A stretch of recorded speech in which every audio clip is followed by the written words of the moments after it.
Yesterday was the deadliest day yet in the continued fighting between the terrorist forces attacking Israel and Israel's measured, precise, and defensive response. And because Hamas, in stark violation of the laws of war, intentionally co-locates its terrorist facilities in civilian buildings and neighborhoods. Israeli strikes have regrettably led to civilian casualties in Gaza. No one is glad to see the fighting, but we're already seeing some push the false narrative that this conflict is a tragic dispute between two legitimate combatants, where both sides share blame that is roughly equal. What nonsense.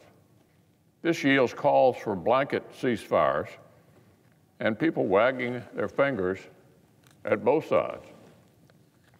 This camp apparently includes some of our own Senate colleagues. To say that both sides need to de-escalate downplays the responsibility the terrorists have for initiating the conflict in the first place, and suggests Israelis are not entitled to defend themselves against ongoing rocket barrages. Now look, I completely reject this obscene moral equivalence. Look, this is not a conflict between Israel and the Palestinian people. Hamas has sought to hijack recent tensions to advance its own narrow, violent objectives.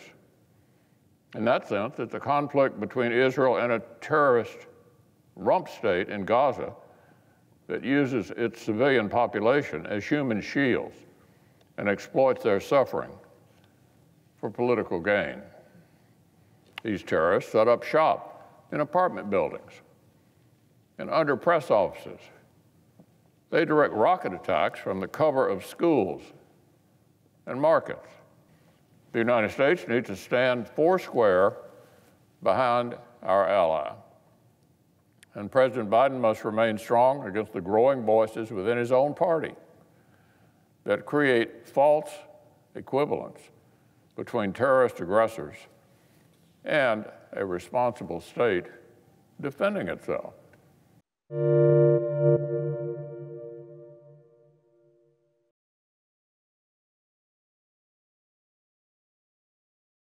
Hey, thanks for watching Bloomberg Quick Take Now. Subscribe to our channel to see the biggest stories the moment they happen from around the world. And tune in to our 24/7 live stream for global news coverage, documentaries, interviews, deep dives, and shows on the stories that you care most about.